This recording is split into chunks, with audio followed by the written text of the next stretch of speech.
Hey, this is Jim. Welcome to Silent Sales Machine Radio. On today's episode, I've got a couple guests with us. It's a homeschool family of 7. They've used the proven Amazon course and our coaching to grow an $800,000 business.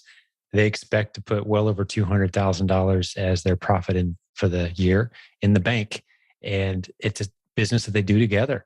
They're using several of the creative strategies that we teach in our course. They've been learning for about 4 years now how to grow and increase. And they've said they doubled every year past 4 years, and they're on track to keep growing at that pace. They actually employ their mom.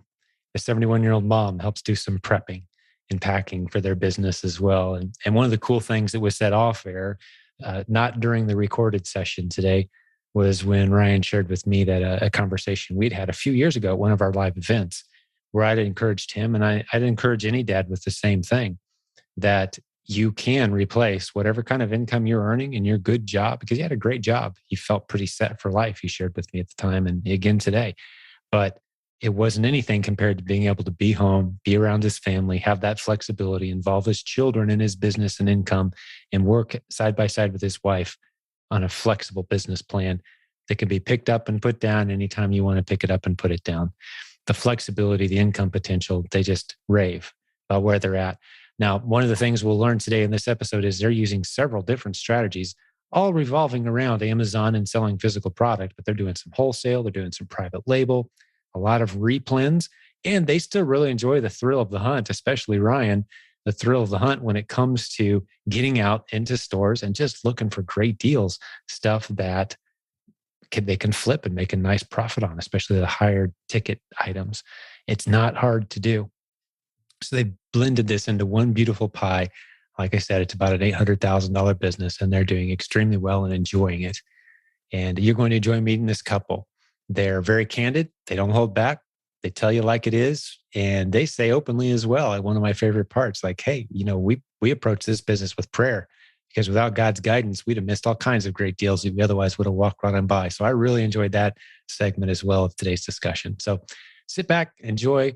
Whether you're exercising or you're driving or just hanging out doing some work, get to know Sarah and Ryan a little bit today. A really neat couple. And again, just another, I don't want to say typical. There's no one typical in our entire community, but there's a lot of families like this with good, solid family values, great households full of wonderful kids doing business and life together, hanging out in our free Facebook group, 66,000 plus of us, and all kinds of belief systems and backgrounds and age groups in there for sure. But man, there's just a lot of people that have this in common. They love building businesses. They love including their families and friends in those businesses. They love the flexibility, using the internet creatively to launch and grow businesses.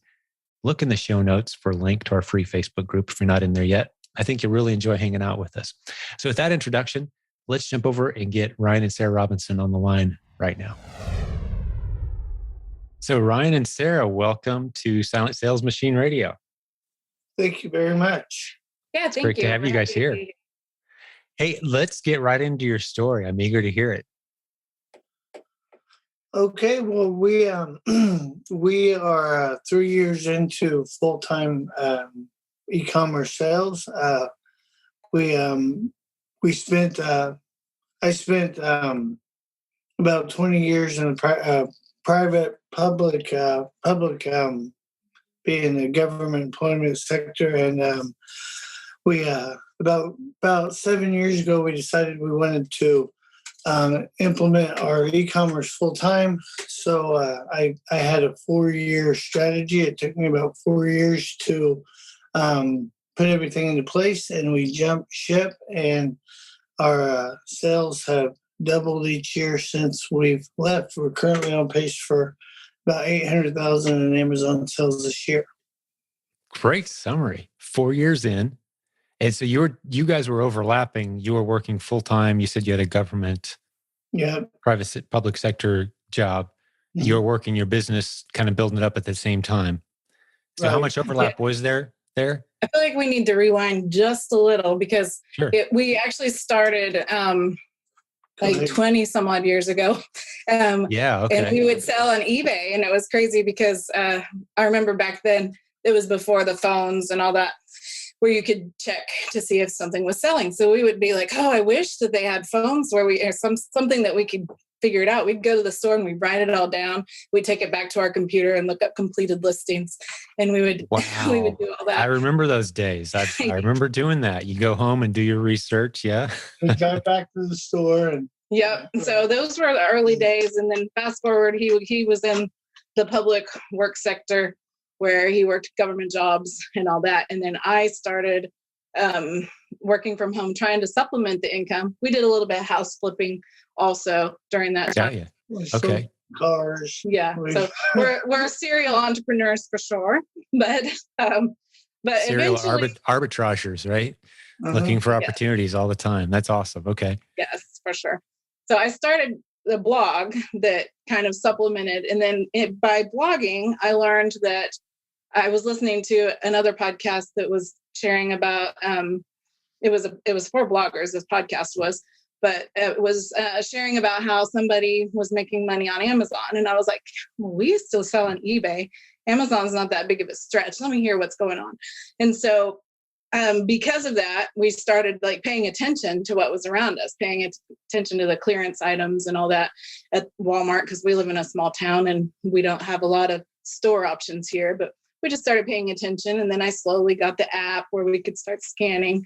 We signed up for our account. And then, so we were building that part-time for a while he was still in the workforce. And then we started hitting on some RA and we started generating revenues and gained confidence. And that's when we decided we wanted to go full time with it. But we have a family. At the time we had a family of 9. We've got 7 kids.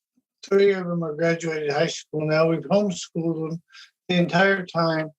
So I couldn't just decide on a whim that I was going to quit my job and sell on Amazon. So that's why we created the 4-year. We created a strategy where we had benchmarks we had to meet as far as savings, revenue, insurances.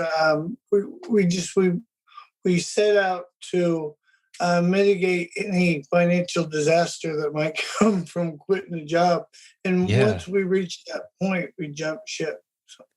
You were very, very meticulous in the details. It wasn't just, hey, you know what I should do? Let's just go full time. And we hear those stories, but that's not you guys. So you homeschooled, you said 7. Now, how old's your youngest? You mentioned you have 4 out of high school. Yeah, the youngest is 7, oldest is 24. So. Wow. Not unlike the spread we have. I mean, if we had added on a couple more youngins, I think we'd be about the same boat as you guys. Our oldest is 24, our youngest is 14, but we've homeschooled all along, all the way through. They're all turning out great. How about your kids? Are any of them like ruined now because of homeschool? We don't have anybody in jail yet, so that's there you go. Parenting win. We've got one working on a Master of Science or Master of Social Work. He graduated with his bachelor a year ago. We got another one that's a senior at Southwest Baptist University in Bolivar, and we have our most recent graduate is going to the community college. We have a community college in our community. It's basically free, so we access that as much as possible. So, so far, so good. So yeah. I think we live. I'm getting bolder and bolder about this whole homeschool thing. The longer I've done it, and the way I see our culture clearly in decline. And some of the listeners may not agree with me on that, but I think I'm willing to argue just about anybody that I see all kinds of signs of cultural and educational decline in the system, and it's hard to beat. Tackle this premise, listener. Who could better educate a child than their own mom? Like, who loves that kid more than their own mom? And what better person to have as a backup than their own dad? I mean, it's just hard to beat. It's a hard to beat arrangement if you can pull it off. And you guys have done it with brilliance, it sounds like. And while we could probably start a whole podcast episode on that topic, it's certainly a topic of passion for me. I think the only other question I have is, what impact has that homeschooling vibe had, or has entrepreneurship had on that homeschooling vibe? Like, how have the two blended for you guys? I'm always curious to hear how homeschool families kind of blend together the the homeschool and the entrepreneurship? Are some of your kids entrepreneurial? Did they help in the business? Answer some of those type of questions. It's first of all, say being an entrepreneur and homeschooling is challenging because there's that time pull and there's different commitments, and as you well know, as an entrepreneur, I tell folks often that I work harder for myself than I ever did for anyone else. Yeah. And that's because you kind of control your own destiny to some point, but you still have the other obligations that you have to meet. So it's an absolute challenge. As far as entrepreneurial children, so far we've had them assist with some of the operations in the business, but we have not gotten any one of them yet to this point to embrace the entrepreneurial spirit. However, my oldest, the longer he's in the workforce, is indicating some more interest in the business. So funny how that works. May come full circle. So. Well, and really our 10-year-old son, he's the only boy at home. So our oldest is a son. The others we have 5 girls. So he's the only boy at home. And so he'll often go on the road with Ryan whenever they go to pick up stuff that we know we can get. And so on this trip that they just got back from, he works the whole time. Ryan's working. They were shipping straight to Amazon on the road. And he shines. He does. He's likely to be the one that is definitely going to have that entrepreneur spirit. But. Yeah.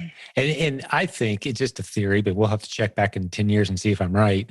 But they'll all have an entrepreneurial spirit, even if they take it into the workforce, as an employee. Yeah. I say all the time that we're all entrepreneurs. If you're providing value and getting paid to do it, you're an entrepreneur. Just a matter of how many customers you want. If you want one customer, you go to a job. And your boss is your customer. His customers come in to the store or to the workplace and you serve them. But you have one customer. The person is writing the paycheck. Some of us like to have more than one customer. And we're the ones out here building our own businesses. So we all should have that entrepreneurial spirit where we serve well and we're willing to serve so well that we get certificates of appreciation in return, right? And that's the reward, little green pieces of paper for serving well. Yeah. So your kids are going to benefit from it. They already have, I'm sure, in many little ways, big and small. They're going to make great workers and servants in the workplace. If people understand what I mean by that, I mean they know how to serve well with a good attitude, right? So that's awesome. Well, anything else you want to hit on before we jump back into the Amazon part of your story? Do we leave anything out there? I know there's 100 directions we could go, but anything else you're dying to say on that point? But the homeschooling, entrepreneurship. No, I think that's probably good enough for now, for sure. All right. Well, yeah, we did start a Facebook group. I think I'll stick a link to it actually in the show notes for this, and just started a Business Building Warrior Homeschool Family Facebook group. It's free. Just a bunch of us who either are considering homeschooling or are doing homeschooling, and we're also doing the entrepreneurial lifestyle. It's in its infancy. It's only got, 160, 170 members right now. We just launched it to see what would happen, and it's growing. So you guys jump in there and hang out with some other homeschool families. Listeners can do the same thing and kind of think through this together. Yeah.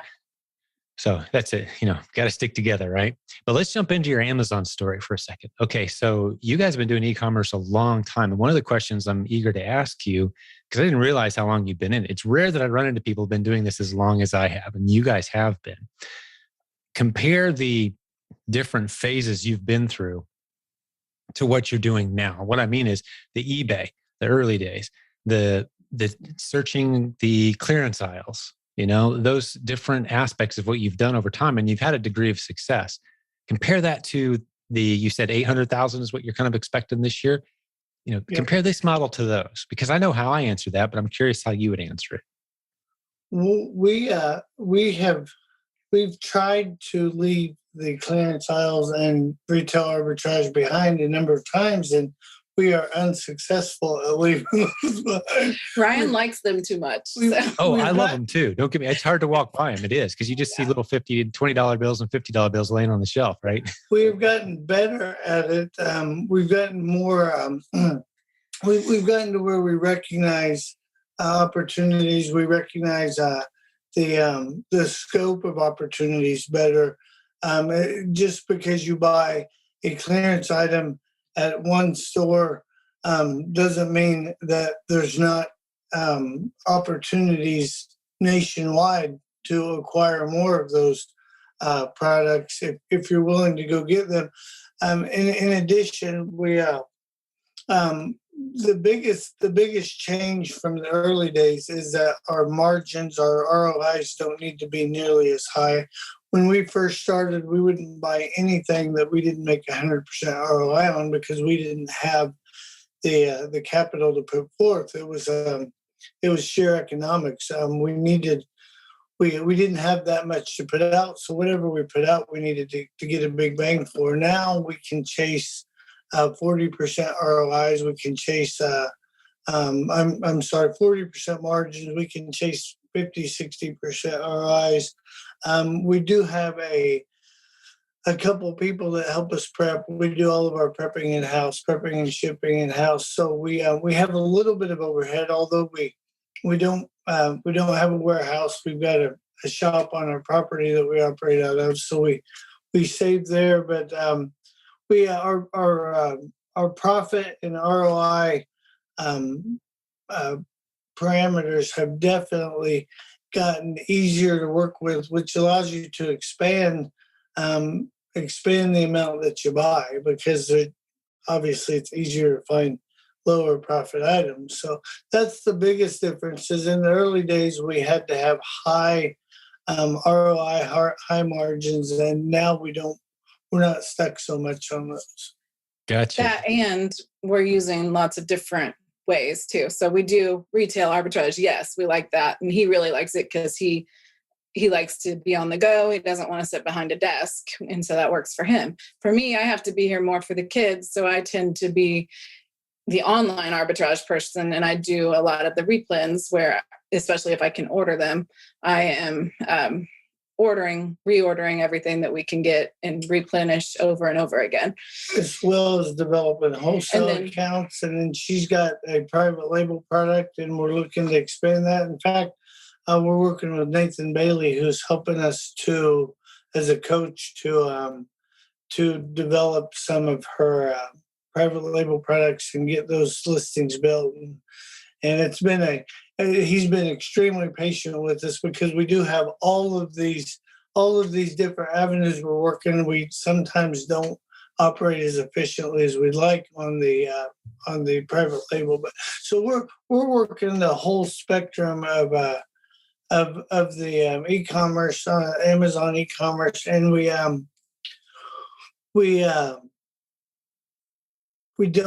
don't necessarily have time to do it all as well as we like, but that's one of the points I wanted to make is that you can't do what other people do. You can learn from everyone else, but you have to do your own gig. So early on, I was trying to maybe emulate some other folks, do what they were doing when they were successful, and that just didn't work. It was good to learn from them, but you have to build your own path. You can't do what someone else is doing exactly like they're doing it because the variables are too great. Yeah, every family is different. The opportunities are different. The personality types. Some people, they would never want to go out searching for product. The thrill of the hunt is not thrilling for them. It's just draining and exhausting. They have no desire whatsoever. And some people love it. Some people live in a city where it's possible. Some people don't. That's why I love there's multiple options here. But I love that you guys have you've spread out your risk. You're doing a lot of things. It sounds like you're doing most of them very well. If you would, just help me paint a little bit of a picture, like a pie chart, if you would, of your replans, what % of your business is there, the thrill of the hunt, closeout aisles and clearance aisles, how much is that? Are you still playing on eBay? Like, make me a quick, just rough and dirty pie chart, if you would, of your business. Your private label sounds like really hasn't quite taken off yet.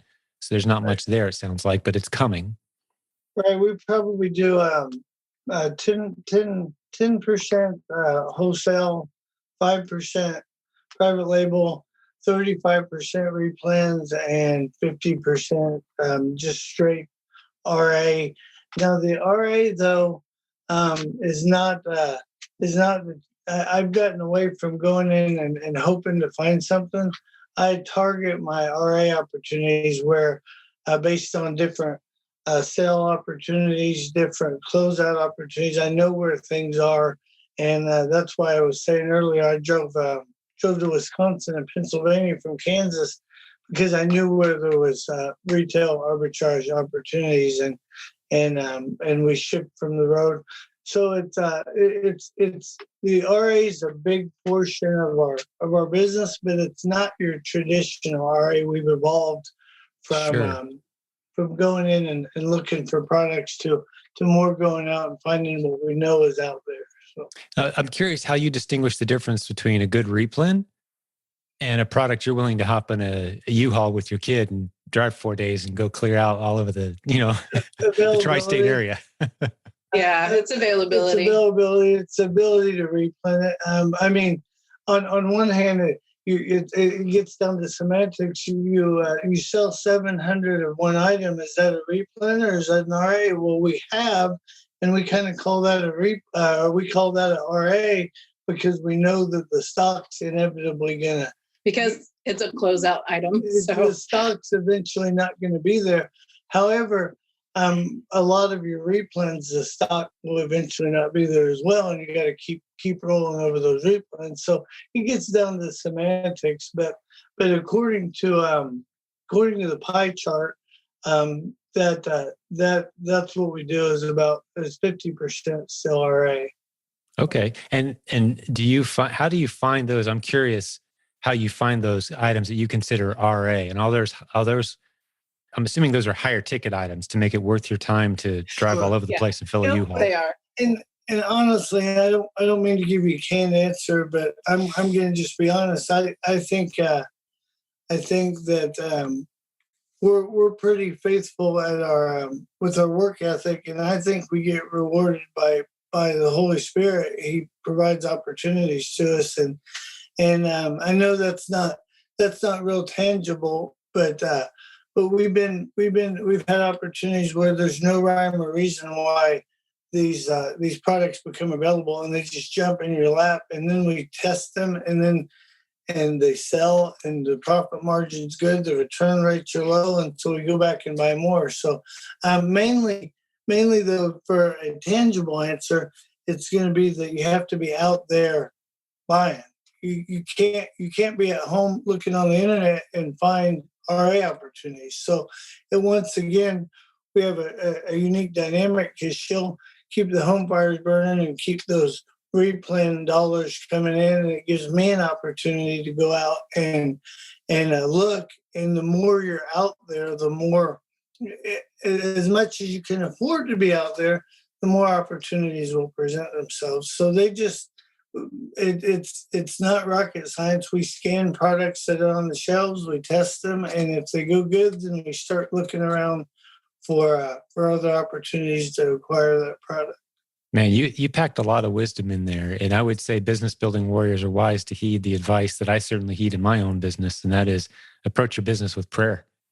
Mm-hmm. Ask God to guide you, and not just into the most profitable products necessarily, but guide my business overall. Commit your ways to the Lord, and it will succeed.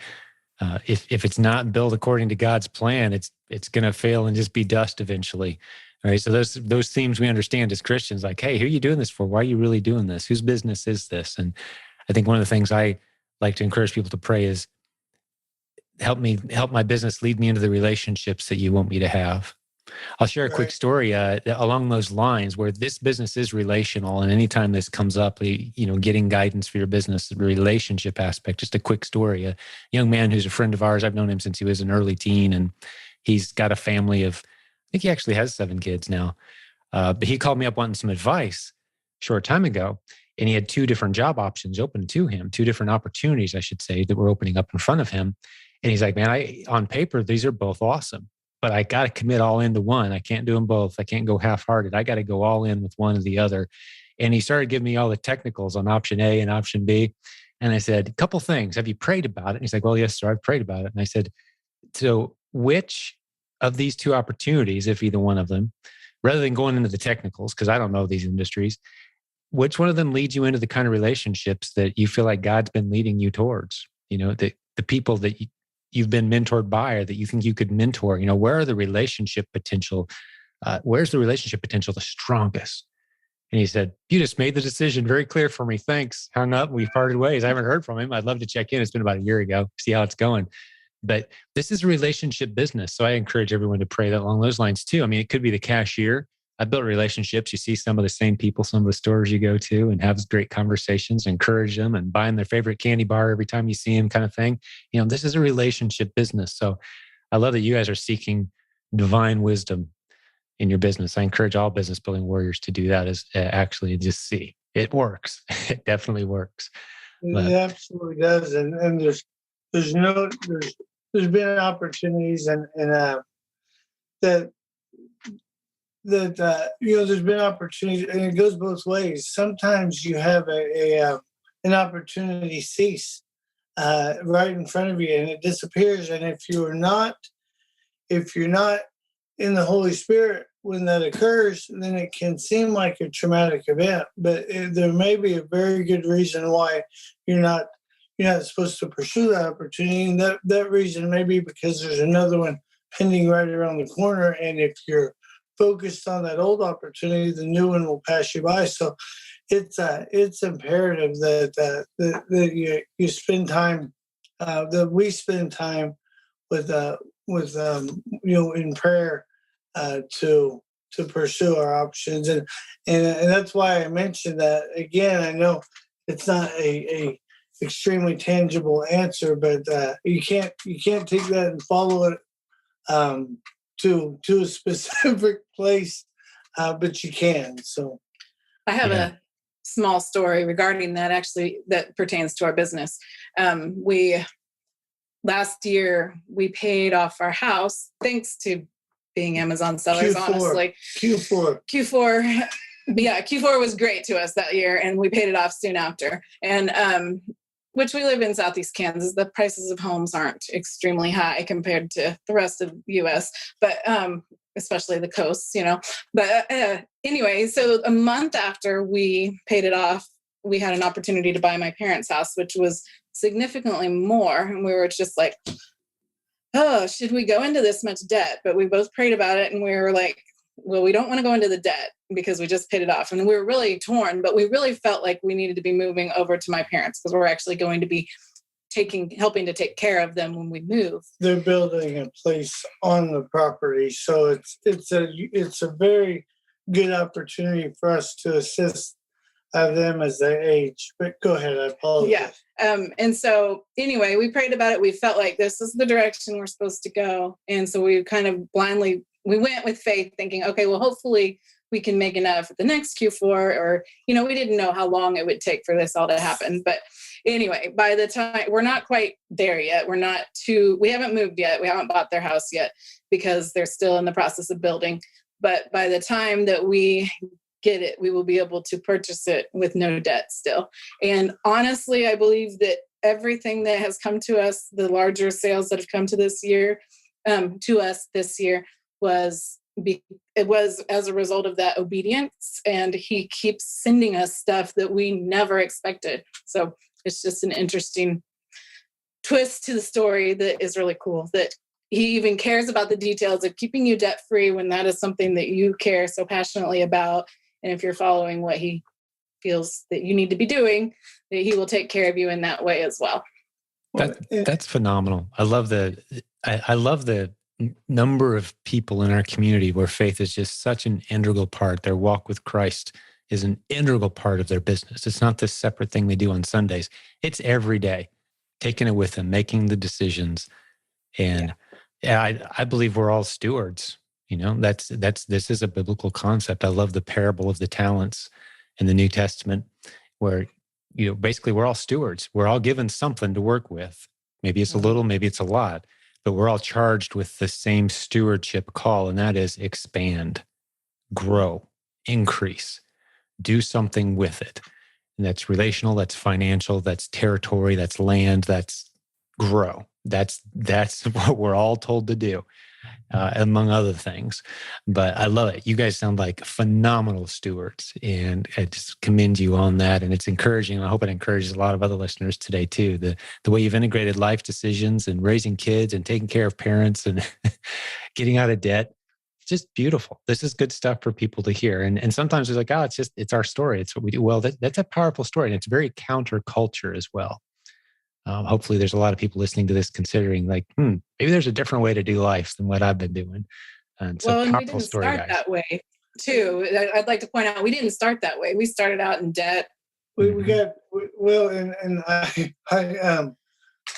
I like to say that I'm not nearly as talented or effective as Dave Ramsey, but I could write Dave Ramsey's materials because we lived Dave Ramsey's story in the first few years of our marriage, and we did exactly what Dave did. We did a 180 and started focusing on the right way to do things, and and we still do that today culturally. We look at maybe what's popular, culture wise, and we try to evaluate, is that really what the Lord would like us to be doing? And it often makes it clear that the opposite of what's popular culturally is what we should be doing. That's true. Hey, business building warrior, sorry for the quick interruption. Just wanted to make sure and remind you about our tremendous sponsor, Payoneer.com. If you need funding, up to $750,000, flexible repayment terms, no credit check. They love Amazon and Walmart sellers. They want to help you grow.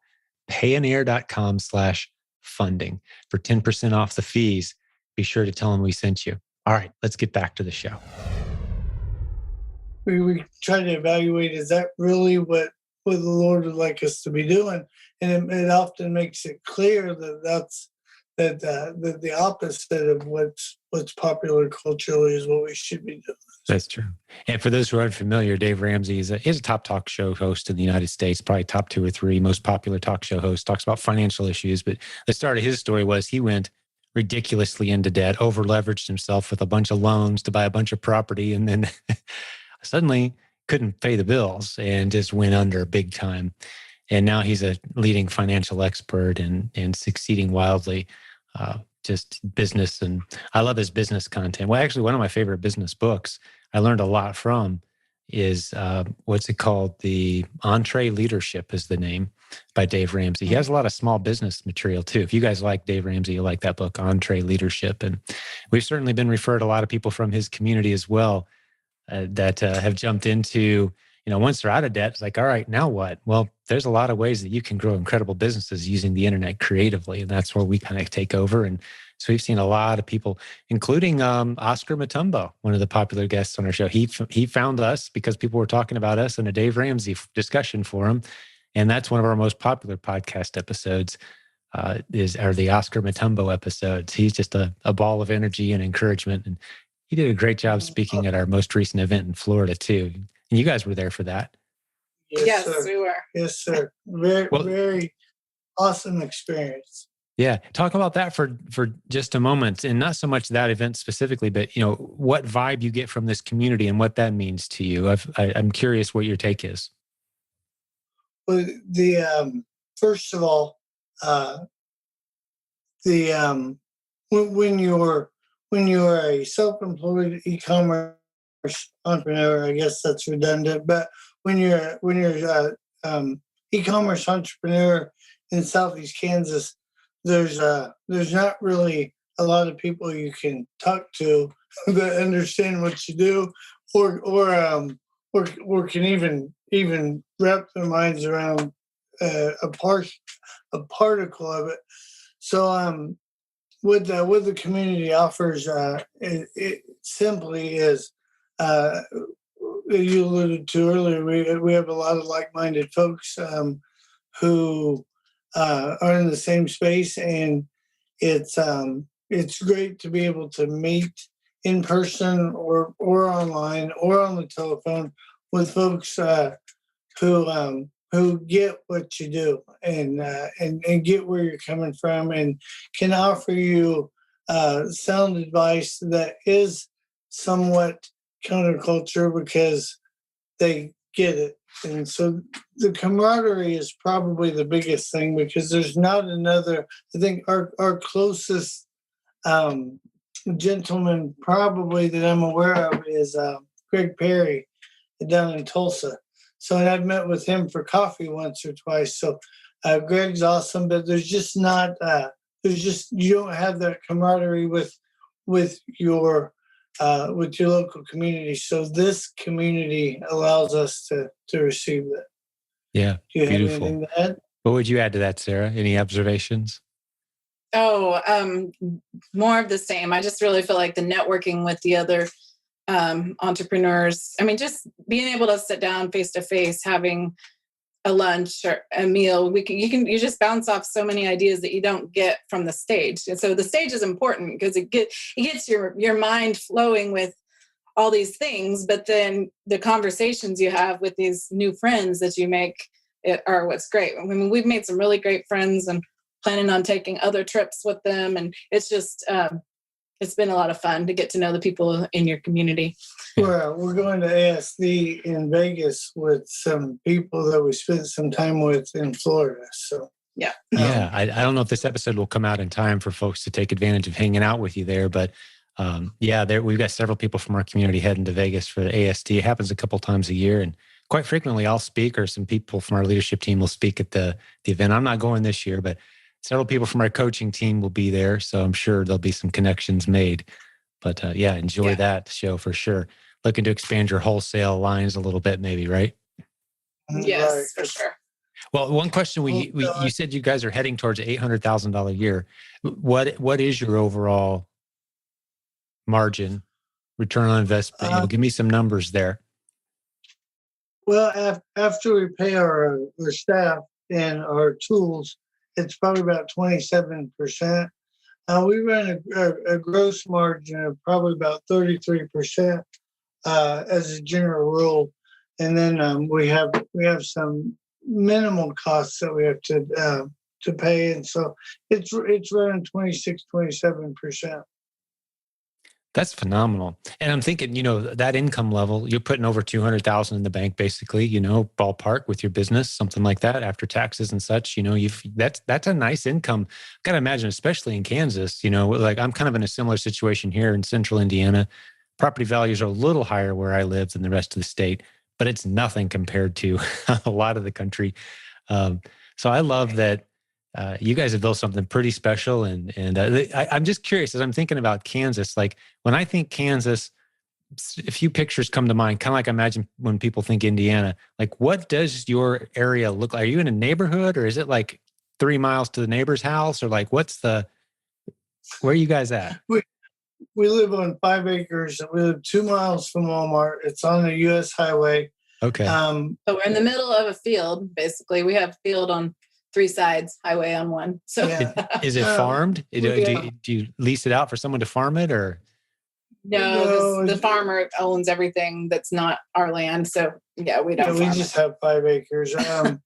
The closest metropolitan area, if you will, is Wichita or Tulsa. They're both within 2 hours. We have Kansas City within 2.5 hours.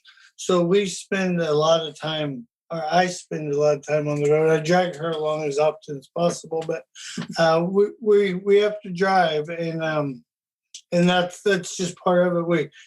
We trade the proximity to a lot of products for low cost of living and low population density, and we wouldn't have it any other way. So. That's beautiful. I love it. You can do this from anywhere. You guys aren't sitting, a lot of people are sitting within, as am I right now, like easy driving distance of 150 retail stores. You don't have to be there. I could walk to a lot of the stuff where we source our product if I wanted to, but you can do it from a fairly remote location as well, online, and do some driving if you're willing to. I love it. Everyone has such a unique story. This fascinating stuff. Sometimes we'll have a date day where we're like, and it's not really a date because we're working, but it's a day. We go together because we both think it's fun to we like to be uninterrupted sometimes, when the kids aren't there, just occasionally. But so we'll go together for the day, or sometimes we'll go overnight and we'll do a bunch of retail arbitrage, and we'll go have dinner together, and we might take in a movie while we're out or something like that. But just an opportunity to spend time together alone and kind of build our marriage and yet work on our business, which is also our hobby. We really honestly feel like this is something that we both love to do. So it's not hard to do either. So. Yeah, we started it as a hobby. One of my biggest issues, I'd go into a store and there'd be an item for 90% off, but I couldn't use it. And it just kind of made me sick to leave it on the shelf because I recognize the value. And obviously we now can turn that into regular income. So we started this as a hobby. We never dreamed that we'd be able to make a full-time living at it. And we've been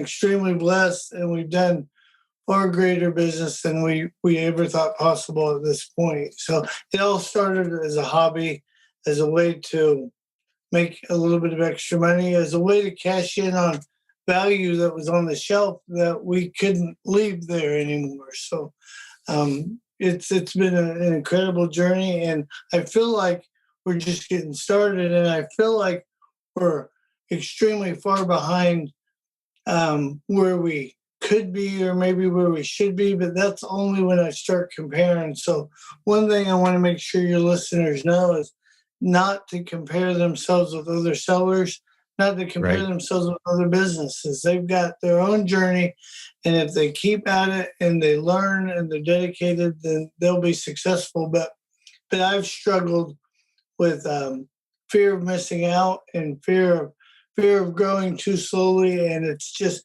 that does nothing but throw a cog in the wheels. So you just got to do your own thing, progress, utilize the folks in the community, utilize the resources in the community, and you will be successful. Very well said, Ryan. Great advice. Yeah, slow and steady progress in the right direction is a very powerful force. And sometimes we forget that and compare ourselves to people who, maybe they were fortunate, maybe they worked harder, maybe they've been doing it longer, and we compare ourselves. But if you keep making progress in the right direction, you're going to be in a very special place sooner than you'd imagine, to where you have options, a lot of options. What would you add to that, Sarah, from what Ryan just shared? Anything we're leaving out? Can't think of anything off the top of my head. Just making sure we're spreading the love around, getting plenty of chances for everyone to speak. Well, how have you guys learned? Ryan mentioned always be learning.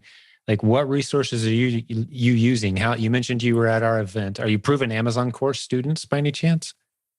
Yeah, that's where it began. I like I said, when as a blogger, I was listening to a podcast who then turned me on to it was a different training, one of the really high overpriced trainings. And I was like, I don't really want to spend that. Surely there's something else out there. And so then I started looking for free training. And then eventually I stumbled upon the Proven Amazon course, and it was very affordable. So I asked him, and we bought that, and I slowly worked my way through it. And then every year we would do the Q4 groups. We've got those coming up too. ProvenQ4plan.com. Are you guys planning on doing it again this year? Mm-hmm. Yeah, we do it every year now. We always enjoy being a part of that. In fact, we've learned. I'll get you in for free for being a guest on the show today. All right. So don't pay anything for that. Just shoot me an email. Okay. Awesome. Thank you. But yeah, really honestly, the Q4 groups is probably where we realized we were catapulted a little bit from there. We learned a few things that just catapulted the business. And so that was definitely a big game changer. And then eventually, so also another thing that we've done through the years is once something is successful, we go back and repeat it the next year, and so we find a store that always does well for us every year. We go back every year and and follow their sales, or follow, when do they have clearance, or when do they have good sales on certain things. So we just learned little tidbits as we went, and we were just, I don't know, I didn't finish my thought, but it was good. No, it makes sense. It's slow incremental learning, just in time tips and strategies and little ways to improve things. And, we do that on my team all the time. We implemented a new little tip in my business yesterday that we could have implemented 2 or 3 years ago that saves us a ton of time on prepping our products. And some people may not realize this, and maybe you guys don't either, but you don't have to cover barcodes. And my team's been doing it. I didn't know if they were doing it or not. I just happened to notice, and there was a discussion in one of our forums like, hey guys, you don't have to be covering barcodes anymore to send stuff in FBA. I'm like, really? You don't put a sticker on it? No, you don't have to. Amazon. We didn't know that. I did not know that. So are you paying for them to do it, or you don't have to cover barcodes? You don't have to, because their scanners only read their barcode. There's people for 2-3 years now have not been covering any barcodes. Originally, Amazon told you needed to. They don't tell you that anymore, apparently. And as evidence, they didn't send out the update to us older sellers then. Nope, they did not. So the new sellers coming in are like, why do you guys cover your barcodes on your products? No, you don't need to do that. Send them in. If it's polybagged and it's got the FNSKU sticker on the outside, like, hey, you're good to go. That's it. You don't need to cover up anything inside. So hey, that'll save some prepping time, right? Yeah. Well, and a lot of times I haven't been too worried about it, because I've noticed when we haven't done it that they don't do anything, but I'm glad to know that it's actually not a policy now. So yeah, I talked to several serious sellers just in the past few days, and I asked our office, I'm like, hey, are we still covering barcodes over there? And they said, yeah, we are. Like, I don't think we have to anymore. So that'll save some time. Awesome. Because every little tip like that saves time and adds up, right? So that's another example. Really like, what did that little shift, that little 30-second shift just put another $1,000, let's say, and over the next year minimum into your pocket, right? Saving the time and the stickers and speeding up the process. And, so that's the kind of thing, that accumulation of little tidbits of knowledge over time that gives you a tremendous advantage in this business. And then, like you said, the seasonal things that it's the same every year. Like, hey, there's a certain item that we sold a lot of last Christmas. So I'm going to go see if they got that again this year, because it was hot last year. It's probably going to be hot again this year. So you gain an advantage over time. And you guys are taking full advantage of that. Well, are there any tips or strategies, anything else you guys wanted to share before? And one last thing, observation. You said are you guys coaching students? Or are you just working with Nathan on the branding? No, we're coaching students. Okay, so you have been through the coaching program. Has Nathan been your coach the whole time, or have you had any other coaches? We started out with another coach, and because, as we've discussed today, the scope of our business is pretty vast, and it integrates for blog, and there's a lot of moving parts in our business. We didn't.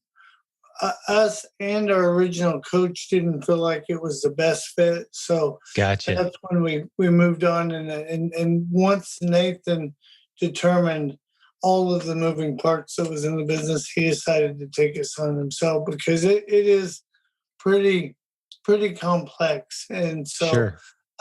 So honestly,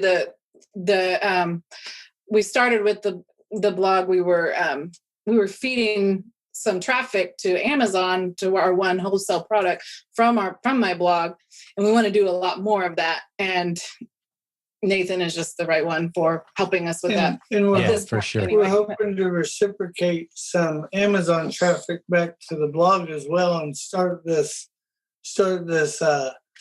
cyclical process where we can grow both of them simultaneously using each entity. Yeah, they're feeding each other, right? So what is your blog, Sarah? I'd love to hear some about it. You've mentioned it a couple of times. Fill us in on what you do. It's sidetrackedsarah.com. It's a food blog. It started more of a busy mom blog for homeschool moms, but it kind of ended up being a food blog for busy families, which we are definitely. I do most, right? Yeah. So I do a lot of slow cooker and Instant Pot food on there. And then I have a meal plan subscription where people can sign up and get people can sign up for a weekly meal plan, deliver and all that, if they so chose to do so. But that's awesome. But there's tons of free recipes on there too. So. Well, send some traffic to it. What is it again? Sidetracked Sarah? Yeah, sidetrackedsarah.com. Sidetracked, ED. Yeah, ED. Sarah, SARAH. Yes. Sidetrackedsarah.com. Sounds very interesting. We'll stick a link to it in the show notes for everybody. So that'll hopefully get you guys some new traffic and maybe some cool new people hanging out on your blog with you guys after listening to this episode. I'm sure you'll have plenty of new fans and followers too that are interested in hearing more of your story, and you may have triggered some new friendships and conversations. That always happens. I love hearing from people who have appeared on our podcast, a month, 2 months, 3 months after their episode comes out, and just all the great people that have reached out to them and the new friendships and partnerships. So hopefully you'll get a wave of really nice people coming your way as a result of this episode. That'd be awesome. And that's one of the biggest things about the community is that you have an opportunity to receive great information. You also have an opportunity to disseminate great information. And it feels like the more effort you put into disseminating, the more you receive. It's a great group, and we sure appreciate all you've done to facilitate it. So. Oh, thanks, Ryan. And well said, by the way. It for some reason, a song that I haven't thought of in years popped in my head as you were saying that. But I remember in kindergarten, I'm not going to sing. I will spare the listeners that torture. But it was about a magic penny.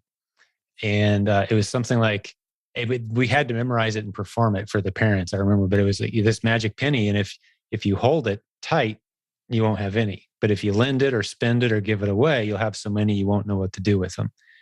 And I didn't know what it meant as a kid. I just remember having to memorize it. But this business is kind of like that. If you hold it tight and hold it close and keep all your secrets close to your chest. I mean, just this morning, guys, one of our coaching students, a really good dude, I just popped in my head one of our best ASINs, and we're the only ones selling it right now. And it's easily sourced on all kinds of retail stores. It's in 4 major retail stores, and we're the only ones selling it at a great margin. And I just felt prompted. I'm like, I'm going to text this over to one of our students here. Just shoot him a quick text, send him a picture of the item and the ASIN, and said, hey, start grabbing this. Join us on this listing. That kind of stuff reciprocates and comes back in such big ways. Yeah. But if you're kind of holding your secrets close to your chest and trying to do this as a lone wolf, those are the people that burn out, flame out, get tired, bored, wonder what it's all about. Even if they do succeed, that's not the way to do life and business. So I love what you said, Ryan, about just that generous, open-handed, the cake versus candlelight, which we just shared. What was it, episode one of the 393, I think, or 392? We share it in many episodes, the cake versus candlelight. I won't go into it here, but how you see the world matters. And you guys obviously have a very abundant mindset. So awesome hanging out with you for a few minutes today. We sure appreciate it. Thank you so much. Yeah, thank you. Well, unless you guys had anything else jotted down in your notes that you wanted to be sure to hit, is there anything we've missed before we start to close this episode? I think we've covered everything that we wanted to share. Beautiful. Well, thank you guys for that. It was definitely an encouraging episode, and I enjoyed hanging out with you, and I believe many others are going to have the same sentiment. So for those who did hang out with us today, just want to thank you for doing so. The only thing we ask in return for this free content is, hey, leave us a review or some feedback wherever you're watching or listening, or better yet, spread the word. Send people to silentjim.com and just say, hey, go check out this podcast and go check out this Ryan and Sarah. These are awesome people. You need to hear what they have to say. And that would be your way of returning the favor to us for the time we spent today. And because Ryan could have been on the road making money, it probably cost them a few $100 today to hang out with us. So let's show him some love, because he could have been out there sourcing some magic replans for Q4, right? And Sarah busy at home finding some new OA arbitrage items and Replan, and they could have been making some money, but they wanted to spend time with you today. So let's show them some love for that, okay? And another thing I want to say before we wrap this episode up is, if you're listening to this episode right now and you've never been over to YouTube, well, there's a link in many of the show notes where you can go and see, and you can actually see on screen Ryan and Sarah today. And if that's something of interest, and some of the episodes that are on YouTube are I'm sorry, many of the episodes that aren't on YouTube are only at silentjim.com. So if you're watching on YouTube right now, you're missing a lot of episodes. That's what I'm trying to say. So make sure you go to silentjim.com either way, and you're going to see all the episodes there of great people like Ryan and Sarah and hundreds of others who are succeeding using the content and stuff that we teach around here. So let's wrap this episode up. God bless all the business building warriors out there who've listened to us today. We're praying for you. We're in your corner. There is a battle that's raging in many, many ways in our culture, in business, in our families. So keep doing life the right way. Keep leaning on the one true source of strength that we have. And for us, that's Christ. And I know that's where Ryan and Sarah are coming from as well today. So that's what this is all about for us. But hey, we're here for you. Join our community. It's free. There's a link in the show notes to our free Facebook group. Just come hang out and see thousands of people like Ryan and Sarah and other great families that are encouraging each other, lifting each other up, sharing great tips and strategies all day, every day. I think you'll really enjoy hanging out there. So we'll talk to you soon. It's another really good episode. Ryan and Sarah, thank you so much, guys. That was great. Thank you. Hey, before I go, one last reminder, Payoneer.com, a tremendous sponsor of this show. You can get 10% off your first fees by going to Payoneer.com/funding. Tell them you came from our program. They're going to take good care of you. Up to $750,000 for Amazon and Walmart sellers. Hey, if you're needing some funding with some good flexible payback terms with no credit check, you're going to love these guys. Go check them out.